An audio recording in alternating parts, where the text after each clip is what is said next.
तुम्हारा कमरा बहुत गंदा है, चादर में हलूद का दाग है।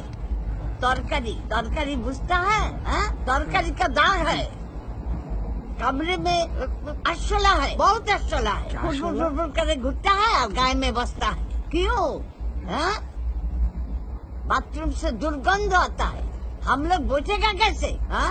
और ওই যে এক ঘাটের বড় এসি है, बस कमताई नहीं। हमारे सभी कत चेष्टा करता है, कमताई नहीं। क्यों?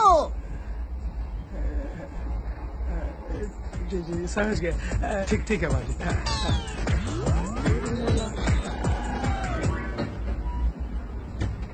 তুমি তো ভয়ঙ্কর রকমের হিন্দি বলছো। কেন? ও তো ঘান্নার লোক, সব বুঝেছি। না, বুঝলি? কিচ্ছু বোঝেনি, তাই হাঁ করে তাকিয়েছিল, তারপর ঘাড় নেড়ে চলে গেছে। তাহলে কি হবে? কি আর হবে, আমরা যেমন যাচ্ছি তেমনি যাব। আরেকবার ডাকবো? কোনো ফল হবে না, এইরকম হিন্দি তো বলবে।